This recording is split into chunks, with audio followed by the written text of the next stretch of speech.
c'est mal cadré. Voilà. Tentative de vlog numéro 2. Je me permets une pause parce que depuis quelques semaines est sorti Relique. Là, je viens tout juste de terminer Miala 3 et je viens de négocier le projet suivant. Et donc, j'ai le feu vert pour attaquer ce nouveau truc. Donc là, ça fait du bien un peu de se détendre 2 secondes. Alors, moi, ouais, j'écris des trucs et j'ai lu le rapport du CNL qui dit que les gens lisent de moins en moins. Alors bon, comme j'écris des romans, bah ça peut poser souci parce que je me dis, est-ce que je vais trouver des lecteurs et des lectrices qui vont aimer ce que je fais, quoi. Et bah ça, c'est pas gagné. Du coup, bah je finis par me demander si en fait ça sert à quelque chose ce que je fais. D'ailleurs, bah autour de moi, on me dit ah c'est cool, t'écris un livre et tout, mais tu sais, j'ai pas trop le temps de lire en ce moment. Donc je sais pas trop. Je suis en questionnement. Après, bon, bah, je comprends. Hein, on est dans un monde qui va vite, quoi. On scrolle, on zappe, on regarde des vidéos de 10 secondes, quoi. Donc forcément, le livre, à comparer à ça, bah, c'est un peu l'inverse, quoi. C'est ralentir, c'est plonger dans un univers avec des personnages, c'est croire en des trucs, les intégrer. Enfin, c'est prendre le temps, quoi. Ouais, ouais, c'est prendre le temps. Alors, dans l'absolu, je suis pas là pour dire c'est bien ou c'est pas bien de lire ou de pas lire. C'est pas mon propos, hein, mais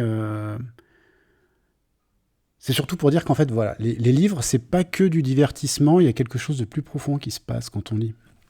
Et bah, si on arrête de lire, moi, ce que j'ai peur, en fait, c'est qu'on se désarme un peu au niveau de l'imaginaire et qu'on se retrouve, en fait, à laisser la part des rêves aux autres. C'est-à-dire, on va laisser des médias nous influencer pour créer nos propres rêves.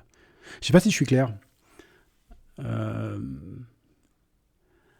En fait, la force du livre, c'est qu'il va s'appuyer sur notre intime, sur notre imaginaire, pour construire l'univers qu'on est en train de découvrir.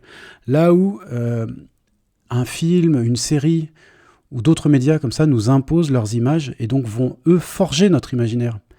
Donc là, on est plus l'outil que le producteur, le consommateur que le producteur. C'est flou, hein. Ouais. Cette tentative de vlog est pas géniale. Faudrait que j'apprenne à être un petit peu plus concis. Mais il y a un truc, bon, enfin voilà.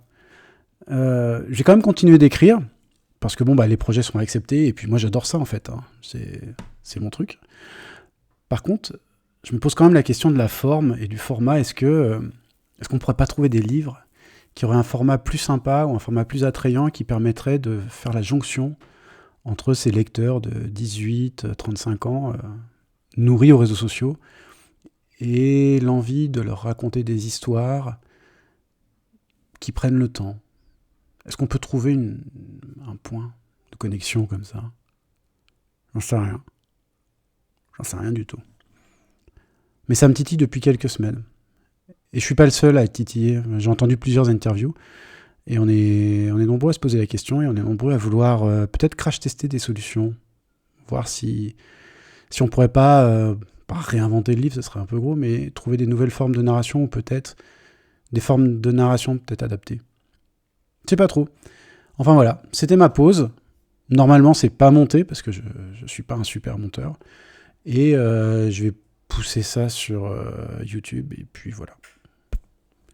Allez, je vais retourner travailler. Tchou!